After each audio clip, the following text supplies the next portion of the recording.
Bonjour, je suis le docteur Philippe Calandini, médecin généraliste pratiquant la médecine fonctionnelle et micronutritionnelle. Par ces temps d'errance médicale et politique donnant lieu à des décisions plus ou moins bien acceptées, mal expliquées, parfois incohérentes, je vous propose une petite réflexion afin d'éclairer votre lanterne. Comment peut-on à la fois nous présenter la Covid-19 comme une épidémie qui va anéantir l'humanité et nous annoncer que cette infection se passe bien dans 85% des cas? De plus, ne connaissant pas le nombre total de cas infectés, puisqu'il y a de nombreux porteurs sains, il y a sans doute beaucoup plus de 85% des cas pour qui cela se passe bien. Autre point, la mortalité liée au Covid-19 est très faible, environ 0,5 à 0,7%. Certains virus comme Ebola ont une mortalité qui avoisine les 70%.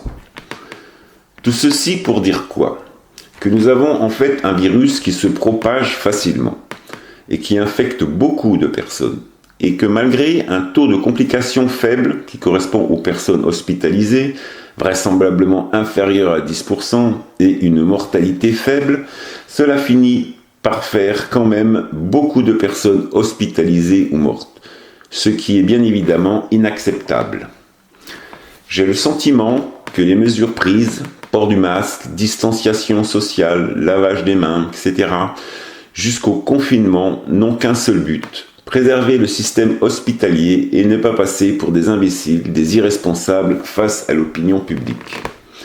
Je pense qu'en l'état des choses, nous n'en avons pas fini avec le despotisme sanitaire qui règne en ce moment. En effet, tant qu'il restera un patient infecté sur notre territoire, il y aura un risque de reprise de l'épidémie, comme elle a débuté avec l'arrivée du patient zéro l'année dernière. Je sens votre désarroi, votre question, mais alors, que faire? Pour le savoir, suivez mon raisonnement, mon analyse jusqu'au bout. Tout d'abord, qu'a-t-on observé? Il existe des personnes asymptomatiques. Certains développent des formes simples, un syndrome grippal, un peu de paracétamol et quelques jours à la maison. Certains font une forme plus sévère, avec prise en charge par des médecins de ville ou en milieu hospitalier. Certains, enfin, nécessitent une réanimation.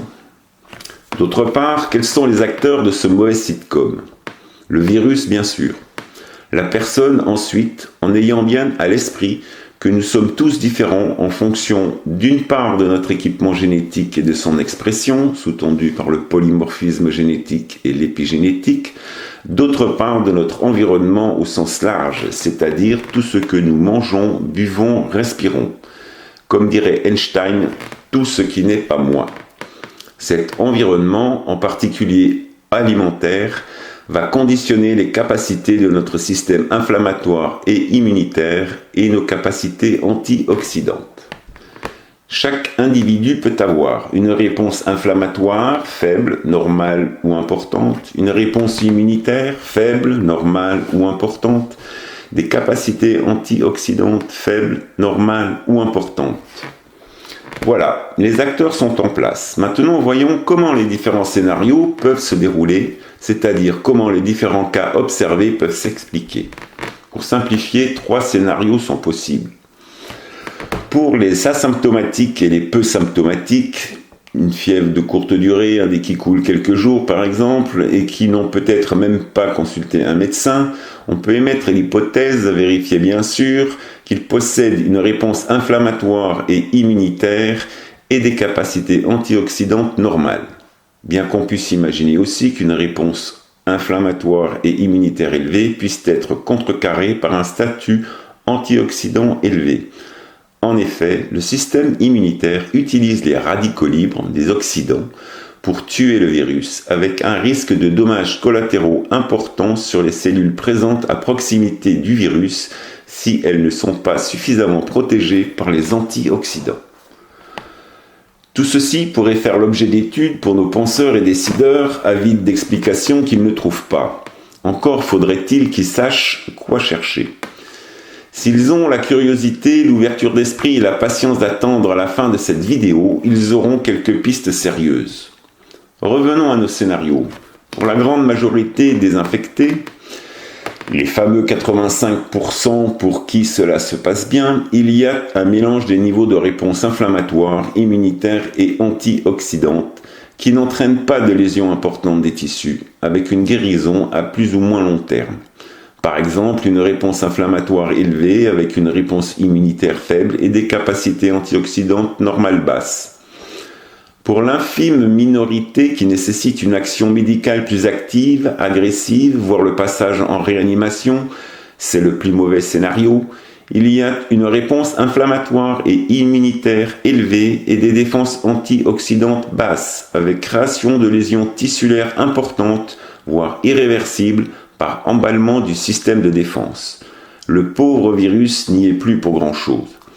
D'ailleurs, je me demande si des prélèvements bronchiques ont été effectués chez ces patients pour étudier la charge virale locale.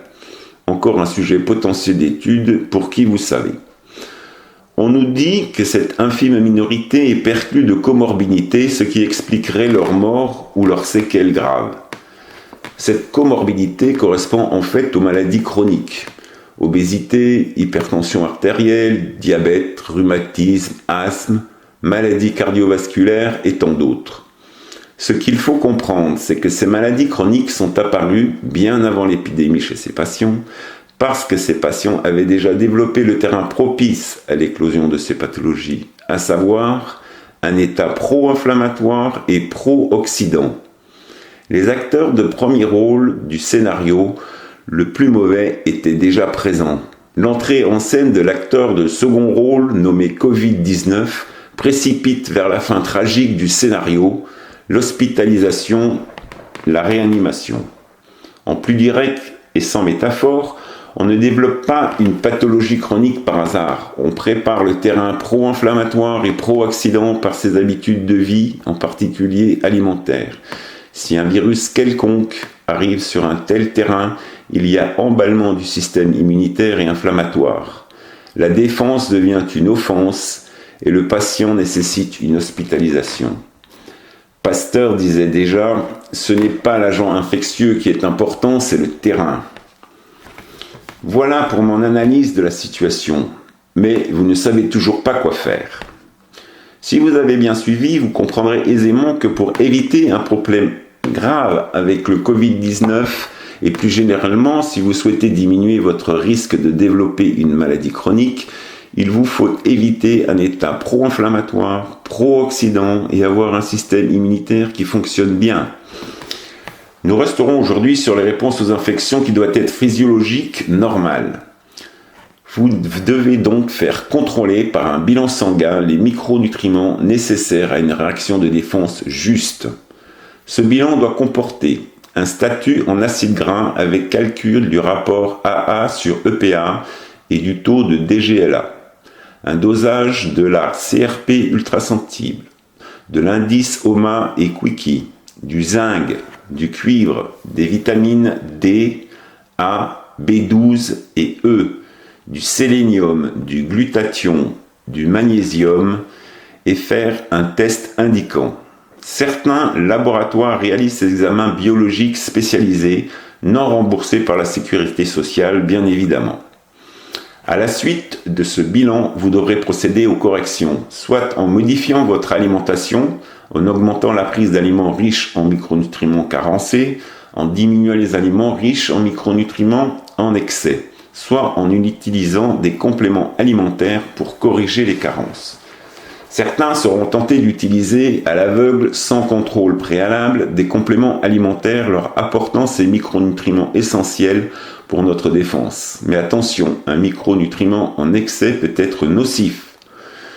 Bien sûr, les sceptiques avides de thérapeutique ne comprendront pas que la meilleure issue est la prévention. Pourtant, tous les ans, des gens meurent de la grippe, en moyenne 10 000 morts par an, dont certains sont vaccinés, sans que l'on ait apprécié leur état micronutritionnel.